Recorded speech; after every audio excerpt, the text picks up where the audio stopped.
Assim como o Adão, eu e você somos chamados a nos confrontar, a olhar de frente a nossa própria história e a reconhecer naquilo que vivemos um valor. Todos nós somos únicos e singulares. E nas nossas diferenças estão as nossas riquezas. Mas as nossas diferenças, a história de cada um, nos faz também enxergar a vida, o mundo, cada um a seu modo. E alguns enxergam o mundo com verdade, com tranquilidade. Outros enxergam o mundo em tons mais escuros, com pessimismo, com tristeza, com dificuldade de autoaceitação, com dificuldade de enxergar de frente quem se é. E é sobre tudo isso que nós vamos falar ao longo desses dias. Veja bem, quando eu te pergunto quem é você, o que é que você gosta, quais são os seus sonhos, quais são os seus valores, e tem muita gente que tem dificuldade em responder também essa pergunta. Então eu costumo perguntar assim: o que é que tem te preocupado hoje em dia? O que é que tira o teu sono? O que é que te faz pensar? O que é que chega na tua cabeça de forma intrusiva, de forma invasiva e te tira a paz? O que te angustia? Porque ali está também a tua verdade e a tua identidade. E aí tem um princípio de psicologia que diz o seguinte: a cada dor corresponde um valor. Sabe isso que dói? Sabe isso que angustia? Sabe isso da tua própria história que você talvez não aceite muito bem? Sabe esse sonho que você desistiu? Por trás desta dor existe um valor. Então nós não podemos não olhar para isso. Não podemos não enxergar, não olhar de frente para a nossa vida. Porque diz esse mesmo princípio: aquilo que eu aceito em mim, na minha personalidade, na minha história de vida, aquilo que eu aceito, eu sou capaz de mudar. Agora, aquilo que eu ignoro fica ali. Eu acho que não está me atingindo, eu acho que não está me afetando, mas só está me fazendo sofrer silenciosamente e crescendo, e crescendo, e crescendo. Todos nós tivemos história e alguns tiveram histórias sofridas. E alguns passaram coisas muito difíceis na vida. E tudo o que eu passei, sobretudo na primeira infância, na adolescência, tudo o que eu ouvi, principalmente das pessoas próximas, pai, mãe, professores, amigos, parentes, tudo que eu vi na internet foi moldando os meus olhos e foi me fazendo enxergar a mim mesmo de uma forma mais ou menos positiva, de uma forma mais ou menos realista. Essa tarde nós vamos conversar sobre isso, sobre pessoas que se enxergam de uma forma tão doída, tão difícil, que estão tão fragilizadas e aí sofrem com baixa autoestima, com inseguranças, com não se permitir amar e ser amado. E aí desde já eu quero começar dizendo que não importa a tua história de vida, é claro, ela é fundamental para aquilo que você é. Mas nós temos que tomar muito cuidado com generalizações injustas.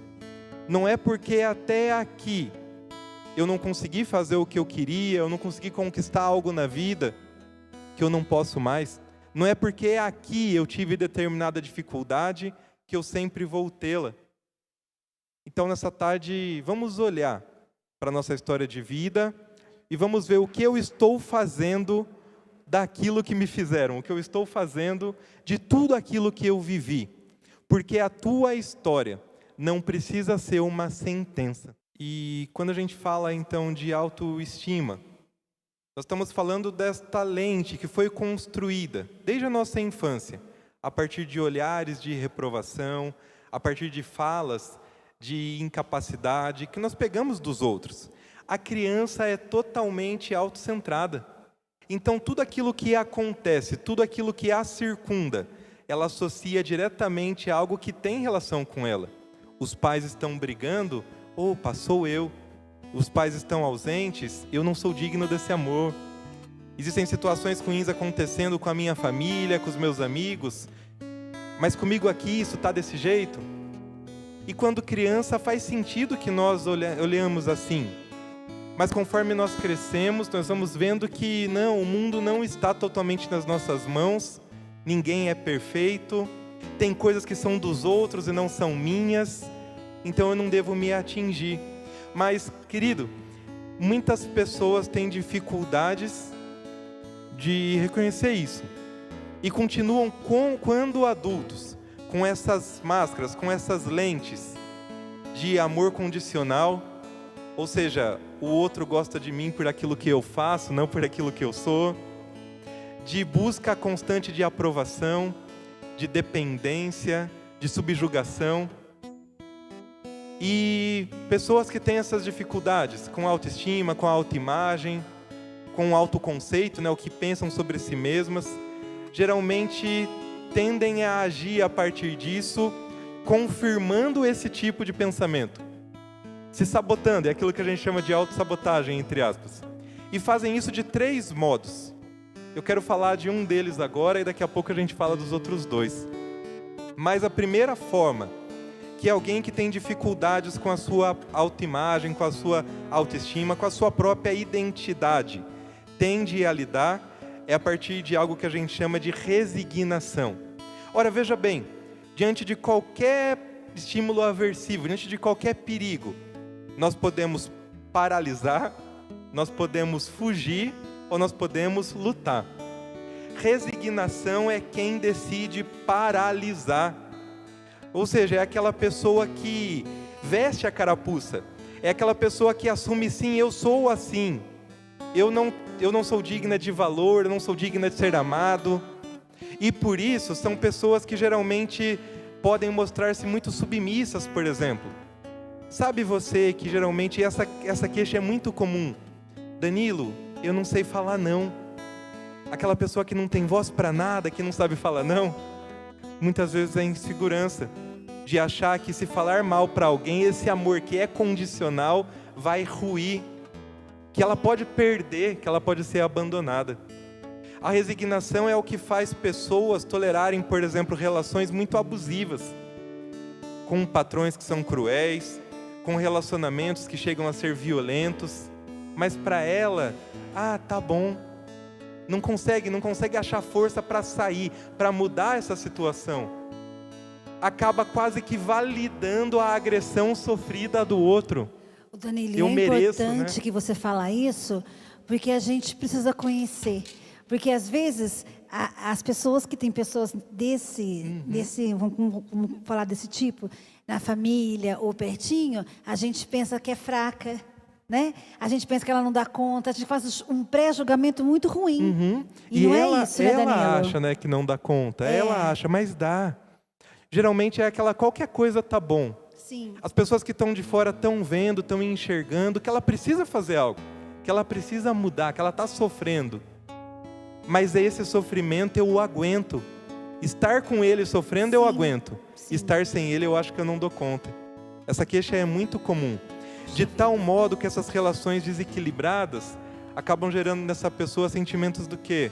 De depressão, de amargor, aquela pessoa amargurada, que vive o tempo todo nessa mistura entre eu estou desconfortável aqui, nessa relação, mas eu não consigo sair disso, fazer diferente. Aquele sentimento de cuidar e não ser cuidado. E pior, essas pessoas também não costumam falar para as outras das suas próprias necessidades. Então elas fazem, cuidam de todo mundo, mas não expressam aquilo que necessitam, aquilo que precisam. E se eu não falo, o outro não faz. E aí elas têm aquela sensação de eu faço tudo para todo mundo e ninguém está nem aí para mim. Meu amado, essa estratégia é paralisar, resignação. Se resignar, paralisar diante de situações, diante de um jeito de enxergar a vida que não corresponde à realidade. Você tem um valor, uma dignidade. Você tem como dar passos. Então paralisar não funciona, não é assim? Isso. E depois, e digo mais, né? Quando ela começa a querer fazer alguma coisa, todo mundo estranha, né, Danilo? Sim. Né? Nossa! Não, é? isso é pior, né? É e verdade. Na clínica, que legal você falar isso, né? Porque na psicoterapia é isso que acontece. Então a pessoa fica um pouco mais assertiva, começa a dar pequenos passos, começa a falar não. E alguém que nunca falou não, de repente está falando, quem está perto estranha. E aí quem está perto reclama. E aí a pessoa, assustada com essa reação, deixa de falar não, dá passos para trás. Sim. E não é incomum que chegue e fala, nossa, mas parece que eu piorei, porque é difícil. E eu estou aqui não para dizer que sair desse movimento é fácil, mas para dizer que é possível. Olha, você tem esse pensamento de que não é indigno, de que não pode ser amado, de que não é capaz, não é suficiente. E isso aparece para você como uma ameaça. Você pode paralisar, que é o que falamos há pouco. Você pode fugir ou você pode lutar, mas lutar do jeito certo. Então agora eu vou falar dos outros dois tipos, né? Que é quem foge e quem luta, mas luta descomunalmente, né? Quer dizer, acima das palavra próprias... difícil, né? Danilo. Você fala, luta de um jeito que não devia lutar. Coisa, luta né? sem treino. Isso, como é que faz? Isso. Pessoal, então o segundo tipo, né, de estratégia de quem tem essa questão com a autoimagem, com a autoestima, é a história da evitação, fugir. E são aquelas pessoas de dois tipos. Quem tem uma timidez excessiva, mas tão excessiva que a faz se isolar, que a impede de dar passos, a impede de correr atrás dos seus objetivos. E como a Silmara bem colocava, às vezes objetivos nem tão grandiosos assim. E veja bem, amado, timidez não é um problema. Inclusive, ser mais introspectivo, as pessoas que são mais introspectivas tendem, né, a ser mais criativas, são pessoas que geralmente têm um desenvolvimento, né, da intelectualidade, produzem, trabalham nos bastidores, está tudo bem. Eu estou dizendo dessa timidez excessiva, essa timidez irrealista, essa timidez não de quem prefere ficar só, mas de quem, querendo estar com os outros, não consegue porque tem medo. Então essas pessoas perdem possibilidades de relacionamentos saudáveis com amigos, relacionamentos amorosos, oportunidades de trabalho, porque elas nem sequer têm medo de arriscar. Mas, dentro dessa situação da evitação, tem um outro tipo, que é quando isso está mais crítico ainda, que é aquela história da raposa e das uvas, lembra? Okay. A fábula do Êxopo, né? Então tem a raposa que quer apanhar as uvas no alto de um cacho, e pula, pula, pula e não consegue, e porque não consegue a raposa sai falando, eu não queria mesmo essas uvas tão verdes. É aquela história do quem desdenha, quer comprar. Isso também é uma forma de sofrer. Isso também é uma forma de expressar a sua insegurança, a sua baixa autoestima. Então eu quero tanto e me sinto tão incapaz de socializar, de me relacionar com as pessoas, de trabalhar, de fazer as coisas, que para fugir, que para nem estar na situação, eu assumo uma postura de quem, eu não queria mesmo, eu não gosto, eu não quero estar ali. Quantos de nós não acabamos adotando posturas assim? Sim, sim. E a gente, conforme você fala, Danilo, a gente vai vendo as pessoas que fazem assim, né? A gente às vezes até se vê, né? Isso. Mas lembra que eu falei no começo, né? Adão foi chamado a contemplar ele mesmo. Verdade. Então que a gente não põe as pessoas nas caixinhas, sim, mas que a gente olhe, né? Será que eu estou? Sim. E aí é eu bem disse mais que difícil, né? Sim. É verdade. E aí, então eu falei do segundo tipo, que é a evitação, quem foge. Agora vamos falar de quem enfrenta, mas de quem enfrenta do jeito errado, que é o que a gente chama de hipercompensação, que é o extremo oposto. E esse jeito é muito comum também, muito interessante e muito difícil de ser percebido como sofrimento, porque a pessoa que faz o que eu vou falar agora, a gente tende a achar que está tudo bem, que é saudável, que está a mil maravilhas na vida, que é aquela pessoa que é tão tímida, é tão insegura, tem tanta dificuldade com o amor próprio, sente-se tão pouco valorada interiormente, que coloca todo o seu valor naquilo que é externo. Pessoas que, mais do que ser, preferem ter. Então aquela pessoa que gosta de aparecer, que serve na comunidade, mas só se tiver um cargo. Sim. Que quer ter o melhor carro, que quer ter os bens. A pessoa que posta fotos e fotos de tudo que faz, porque tudo que faz é maravilhoso, é esplendoroso, e que posta fotos, né, com poses e poses. E veja bem, um detalhe, Eu não estou dizendo que todo mundo que posta muito tem problema de autoestima. Não é isso. Eu estou dizendo que boa parte das pessoas que vivem pelo corpo, pelo ter, por essas coisas externas, pode ser expressão de que o interior tem dificuldade de aceitação, que o interior está bagunçado. Então a gente chama de hipercompensação. Eu tento enfrentar a minha dificuldade comigo mesmo, a minha dificuldade com a autoestima, tentando suprir isso com coisas, com bens, com o corpo e assim por diante. Hipercompensação é uma forma de luta, mas é uma luta que não é saudável, porque estraga relações. É aquela pessoa narcísica, né? Que tudo dela é melhor, que nada do outro serve. E mesmo porque a sociedade colabora para isso, né, Maurício? Sim, né, Danilo? Em tempo das redes sociais, Sim. em tempo de tudo de filtros e filtros. É. E aí a gente posta só aquilo que é maravilhoso e compara. O irmão Rodrigo falava disso no sábado. Então, cuidado. Por trás daquela pessoa que aparentemente é toda boa, talvez também haja um sofrimento, um desconforto interior aí. Danilo, então você falou sobre essa dificuldade em lidar com a própria história, você falou sobre essa dificuldade de autoaceitação, e a Silmara bem colocou o quanto que, nos dias de hoje, a internet, a mídia, nos coloca pressões para só amar determinados padrões de beleza, determinados padrões de comportamento, e que, parênteses, são inalcançáveis, são irrealistas. A gente perdeu a capacidade de amar quem a gente é, do jeito que a gente é. E não significa que somos perfeitos. Não significa que temos que melhorar, que não temos o que melhorar. Pelo contrário, quanto mais eu me amo, mais eu enxergo as minhas fragilidades, mais eu me coloco num caminho de transformação. Então, o que fazer? E aí, é claro que nós não vamos esgotar a nossa reflexão nessa tarde. Nós vamos conversar ainda ao longo da semana. Nós vamos ver amanhã que esse jeito de olhar para mim reflete também na forma como eu lido com o outro, na forma como eu me relaciono.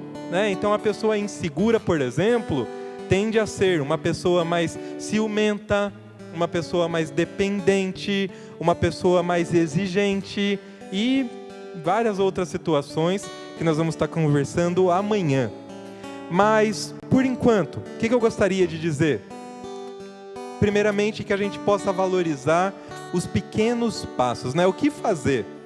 Então, existe uma dimensão afetiva, quer dizer, ligada às nossas emoções, e uma dimensão comportamental, que nós podemos começar a adotar a partir de hoje, para dar passos no sentido de melhorar o nosso jeito de lidar conosco mesmo e com o mundo. Então, em termos de afeto, eu quero propor uma dinâmica para você essa noite. Então, essa noite, antes de dormir, ao invés de checar todas as notificações do Facebook, ao invés de responder todas as pessoas no WhatsApp, ao invés de ficar olhando foto dos outros nas redes sociais... A gente não faz isso, Danilo. Eu não faço isso. Aqui não faz, aqui a gente não faz. Aqui não, porque a gente está ocupado, porque estamos de férias na Imaculada. Mas eu tô de férias. Férias, Ana... Mas, enfim, hoje à noite, ao invés de checar todas as redes sociais, eu peço que você pegue um pedaço de papel, que você pare um pouquinho no seu quarto e que você olhe para você e para a sua própria história de vida. E eu quero que você tente listar quais são os seus méritos. O que são méritos? Coisas que você olha, realidades que você olha para a sua história de vida, coisas que você olha na sua personalidade, na sua aparência, que você fala, quer saber? Disso daqui eu gosto.